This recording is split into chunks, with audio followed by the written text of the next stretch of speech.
പ്രിയപ്പെട്ട നിലമ്പൂർക്കാരോട് രണ്ട് വാക്ക് പറയാനാണ് ഞാനിപ്പോൾ നിങ്ങളുടെ മുമ്പിൽ വന്നിരിക്കുന്നത്. നിങ്ങളുടെ നാട്ടിൽ, നിങ്ങളുടെ മണ്ഡലത്തിൽ വളരെ ചരിത്ര പ്രാധാന്യം അർഹിക്കുന്ന ഒരു ഇലക്ഷൻ നടക്കുകയാണല്ലോ. ഇതിൽ വളരെ പ്രാധാന്യം എന്ന് പറയാൻ കാരണം, നിങ്ങളുടെ നാട്ടിൽ നിന്ന് നിങ്ങൾ വിജയിപ്പിച്ച നിങ്ങളുടെ സ്നേഹസമ്പന്നനായ മനുഷ്യസ്നേഹിയായ ശ്രീ പി വി അൻവർ, അദ്ദേഹം ഭരണപക്ഷത്തു നിന്ന് തന്നെ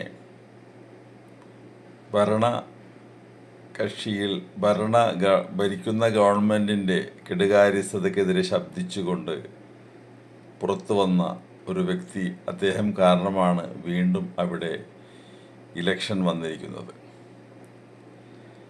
ഈ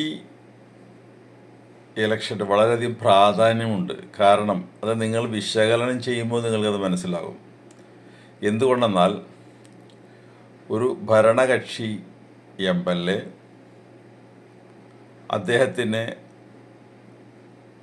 ആ ഗവൺമെൻറ്റിനോട് തന്നെ ഗവൺമെൻറ് ചെയ്യുന്ന ഓരോ തെറ്റുകളും കെടുകാര്യസ്ഥതയും കൊള്ളരുതായ്മയും എല്ലാം വിളിച്ചു പറഞ്ഞുകൊണ്ട് ആദ്യം സർക്കാരിനെ തിരുത്താൻ ശ്രമിക്കുകയും ആ മന്ത്രിസഭയിൽ ഇരുന്നു കൊണ്ട് തന്നെ ഓരോ കാര്യങ്ങളും സംസാരിക്കുകയും ചെയ്തിട്ടും അതിനൊന്നും ചെവിക്കൊള്ളാതെ ഈ ഗവൺമെൻറ്റിനെ നയിക്കുന്ന മുഖ്യമന്ത്രി ശ്രീ പിണറായി വിജയൻ അദ്ദേഹത്തെ തൃണവൽക്കരിച്ചുകൊണ്ട്, ശ്രീ പി വി അൻവറിനെ തൃണവൽക്കരിച്ചുകൊണ്ട് മുന്നോട്ട് പോവുകയാണ് ചെയ്തത്. ഒരു പ്രതിപക്ഷ നേതാവ് പോലും കാണിക്കാത്ത ധൈര്യവും ജനങ്ങളോടുള്ള പ്രതിബദ്ധതയും ഒന്നുകൊണ്ട് മാത്രമാണ് ശ്രീ പി വി അൻവർ സ്വന്തം ഗവൺമെൻറ്റിനെ അല്ലെങ്കിൽ സ്വന്തം പാർട്ടിയുടെ പിൻബലത്തോടുകൂടി വിജയിച്ച സ്വതന്ത്ര സ്ഥാനാർത്ഥിയായി വിജയിച്ച് ആ ഭരണത്തിലിരിക്കെ തന്നെ അദ്ദേഹം അവരോട്, ആ പാർട്ടിയോടും അല്ലെങ്കിൽ അദ്ദേഹത്തിൻ്റെ വിജയിപ്പിച്ച പാർട്ടിക്കാരോടും വിട പറഞ്ഞുകൊണ്ട് ജനങ്ങളോടൊപ്പം ചേർന്നിരിക്കുന്നത്. ഈ ഒരു അവസരം മനസ്സിലാക്കുക എന്നുള്ളത്, അദ്ദേഹത്തിൻ്റെ ശരിയായ സത്യസന്ധതയും ജനങ്ങൾക്ക് വേണ്ടിയിട്ടുള്ള പ്രതിബദ്ധതയും ഈ മനസ്സിലാക്കാൻ വേണ്ടി, നിലമ്പൂർക്കാർക്ക് മനസ്സിലാക്കാൻ വേണ്ടി, കേരള ജനതയ്ക്ക് മനസ്സിലാക്കുവാൻ വേണ്ടി ഉള്ള അവസരമാണിത്. കാരണം നമുക്കറിയാം, നാം തിരഞ്ഞെടുക്കുന്ന പ്രതിനിധികൾ അവർ നമ്മുടെ ശബ്ദമാണ്. അതേക്കുറിച്ച് ഇന്ന് കേരള ജനത ബോധവാന്മാരല്ല എന്നുള്ളതാണ് സത്യം. ഇവിടെ ഇക്കാലമത്രയും രാഷ്ട്രീയ പാർട്ടികൾ ജനങ്ങളെ കബ്സയിലാക്കി അവരെ അടിമകളാക്കി കൊണ്ടുപോവുകയാണെന്ന് നമുക്ക് എല്ലാവർക്കും അറിയാം. എല്ലാ രാഷ്ട്രീയ പാർട്ടികളും രാഷ്ട്രീയ നേതാക്കന്മാരും ചെയ്തുകൊണ്ടിരിക്കുന്നത് ജനങ്ങളെ എത്രത്തോളം അടിമകളാക്കി അവരുടെ ചൊൽപ്പടിക്ക് നിർത്താം അല്ലെങ്കിൽ ഭയപ്പെടുത്തി നിർത്താം എന്നുള്ള അതിൽ ഗവേഷണം ചെയ്തുകൊണ്ടിരിക്കുകയാണ് ഇവിടുത്തെ എല്ലാ പാർട്ടികളും. അതിനെല്ലാം ഘടകവിരുദ്ധമായി ശ്രീ പി വി അൻവർ അദ്ദേഹം ഒരു പാർട്ടിയുടെ പിന്തുണയോടുകൂടിയാണ് ജയിച്ചത് എന്ന് പറയുമ്പോൾ പോലും,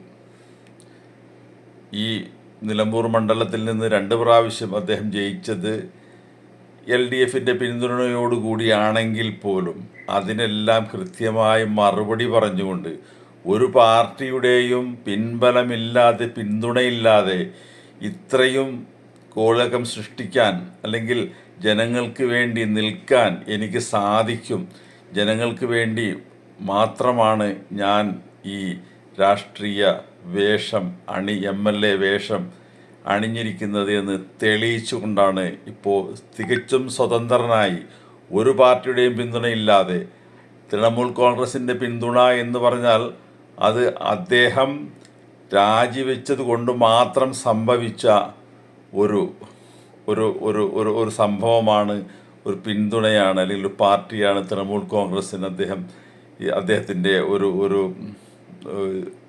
ഒരു പിന്തുണയുമായി അവർ വന്നിട്ടുള്ളത്. അതിൽ കവിഞ്ഞ് കേരളത്തിലെ ഒരു മുഖ്യധാര പാർട്ടിയുടെയും പിൻബലമില്ലാതെ ഒറ്റയ്ക്ക് തന്നെ മത്സരിക്കേണ്ട അവസ്ഥയിലേക്ക് എത്തിച്ചത് ശരിക്കും ഇവിടുത്തെ രാഷ്ട്രീയ സമവാക്യങ്ങളെ തിരുത്തിക്കുറിക്കുമെന്നുള്ള കാര്യത്തിൽ യാതൊരു സംശയവുമില്ല. ഇത് പറയാൻ കാരണം 6-7 മാസങ്ങൾക്ക് മുൻപ് അദ്ദേഹം ഈ സർക്കാരിനെതിരെ തൊടുത്തുവിട്ട, സർക്കാർ ചെയ്യുന്ന ഓരോ തെറ്റുകളും ഓരോ കൊള്ളരുതായ്മയും, അല്ലെങ്കിൽ അതിനെ ചോദ്യം ചെയ്ത് എണ്ണി പറഞ്ഞാൽ ഒരുപാട് കാര്യങ്ങളുണ്ട്. ശ്രീ PV അൻവർ നിലമ്പൂരിന് വേണ്ടി ചെയ്ത കാര്യങ്ങളെക്കുറിച്ച് പറയുമ്പോൾ ചിലരെങ്കിലും പറയും അത് LDF സർക്കാരിൻ്റെ കീഴിൽ നിന്നുകൊണ്ടിട്ടുള്ള ഇത് മാത്രമാണ് എന്ന്. എന്നാൽ നിങ്ങൾ മനസ്സിലാക്കേണ്ട ഒരു കാര്യമുണ്ട്. ഇവിടെ നമുക്കറിയാം, കവളപ്പാറയിൽ പ്രകൃതി ദുരന്തമുണ്ടായപ്പോൾ, ഉരുൾപൊട്ടലുണ്ടായപ്പോൾ ശ്രീ PV അൻവർ എന്ത് ചെയ്തു എന്നുള്ളത്. അതേസമയം കഴിഞ്ഞ വർഷം വയനാട്ടിൽ ഇതേ രംഗമുണ്ടായല്ലോ.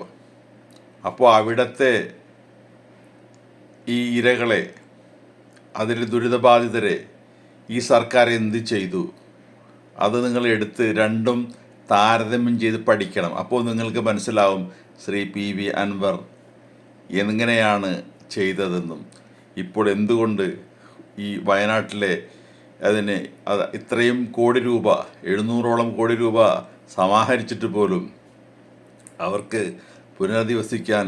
അധിവസിപ്പിക്കാനായിട്ട് സാധിച്ചില്ല എന്നുള്ളത് കൊണ്ട് തന്നെ PV അൻവറിൻ്റെ പ്രസക്തി നിങ്ങൾക്ക് മനസ്സിലാകും. അതുപോലെ അദ്ദേഹം ഇപ്പോൾ നമുക്കറിയാം ഒരു 2 കാര്യങ്ങൾ ചോദിച്ചു, അത് വലിയ വിവാദമാക്കിയിട്ടുണ്ടായിരുന്നു. അദ്ദേഹത്തിന് ആഭ്യന്തരം കൊടുക്കണം, അതേപോലെ ഫോറസ്റ്റ് കൊടുക്കണം എന്നൊക്കെ, ഫോറസ്റ്റ് മന്ത്രിയാക്കണം അല്ലെങ്കിൽ ആഭ്യന്തര മന്ത്രിയാക്കണം എന്ന് പറഞ്ഞപ്പോൾ ഇവിടെ വളരെ പുച്ഛത്തോടു കൂടി സംസാരിച്ച ഒരുപാട് ആളുകളുണ്ട്. നിങ്ങളൊന്ന് ആലോചിച്ച് നോക്കുക.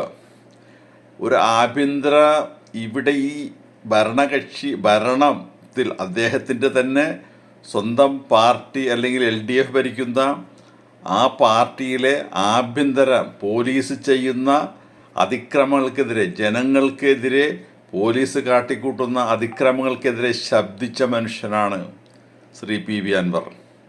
ഓരോ കാര്യങ്ങളും, സ്വർണ്ണക്കടത്ത്, മരം വെട്ടൽ, അതേപോലെ മലപ്പുറം ജില്ലയെ ഒരു ക്രിമിനൽ ജില്ലയാക്കി മാറ്റാനുള്ള ശ്രമം, അങ്ങനെ ഒരുപാട് കാര്യങ്ങൾ എണ്ണി പറയാൻ ഒരുപാടുണ്ട്.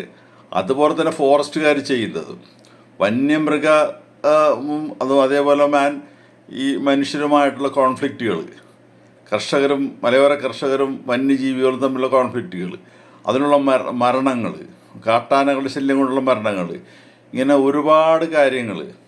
അതേപോലെ ഫോറസ്റ്റ് ചെയ്തുകൊണ്ടിരിക്കുന്നത് വനവിസ്തൃതി കൂട്ടിക്കൊണ്ടിരിക്കാനുള്ള ഗൂഢശ്രമങ്ങൾ, ജനങ്ങളെ കുടിയൊഴിപ്പിച്ചുകൊണ്ട്, മലയോര പ്രദേശത്തു നിന്ന് മലയോരവാസികളെ കുടിയൊഴിപ്പിച്ചുകൊണ്ട് ഈ ഫോറസ്റ്റിന് വിസ്തൃതി കൂട്ടുവാനുള്ള ഗൂഢശ്രമങ്ങൾ, ഇതെല്ലാം ശരിക്കും സർക്കാർ ജനങ്ങൾ ശത്രുവായിട്ട് കാണുന്ന ഒരവസ്ഥയാണുള്ളത്. തീർത്തും സർക്കാർ ജനങ്ങളെ ശത്രുപക്ഷത്തു നിന്നാണ് കണ്ടുകൊണ്ടിരിക്കുന്നത്. അതുകൊണ്ടാണ് ഈ രീതിയിലുള്ള പ്രവർത്തനങ്ങൾ നടക്കുന്നത്. അപ്പോൾ അതിനെതിരായി ശബ്ദിച്ച ഒരാളുണ്ടോ, ഒരു MLA ഉണ്ടോ, ഒരു പ്രതിപക്ഷ നേതാവുണ്ടോ?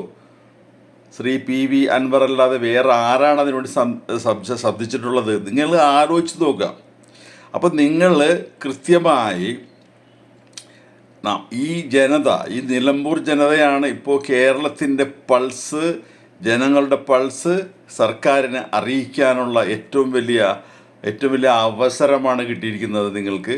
അതുകൊണ്ട് നിങ്ങൾ ശ്രീ PV അൻവറിനെ ജയിപ്പിക്കണം എന്നുള്ളത് അത് നിങ്ങളുടെ ബാധ്യതയാണ്. ഇവിടെ കക്ഷി രാഷ്ട്രീയത്തിന് യാതൊരു പ്രസക്തിയുമില്ല എന്ന് തെളിഞ്ഞില്ലേ? എന്ത് പ്രസക്തിയാണുള്ളത്? കക്ഷി രാഷ്ട്രീയത്തിന് എന്ത് പ്രസക്തിയാണുള്ളത്? അങ്ങനെ കക്ഷി രാഷ്ട്രീയത്തിന് എന്തെങ്കിലും പ്രസക്തി ഉണ്ടായിരുന്നെങ്കിൽ തീർച്ചയായും ശ്രീ PV അൻവർ അവിടെ നിന്ന് പടിയിറങ്ങുകയില്ലായിരുന്നു എന്ന് നിങ്ങൾ ആലോചിക്കണം. ആർക്ക് വേണ്ടിയാണ് അദ്ദേഹത്തിൻ്റെ സ്ഥാനം ഉപേക്ഷിച്ച് പുറത്തു വന്നത്? ഒരു MLA സ്ഥാനം കിട്ടിയതുകൊണ്ട് മാത്രം എന്ത് പ്രയോജനം?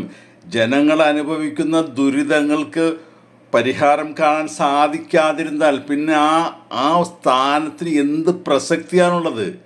അപ്പോൾ അതുകൊണ്ടിട്ട് തന്നെയാണ് അദ്ദേഹം ഇറങ്ങിയിരിക്കുന്നതും അവിടെ നിന്ന് ഇറങ്ങി വന്നതും വീണ്ടും ഇലക്ഷനെ നേരിടുന്നത്.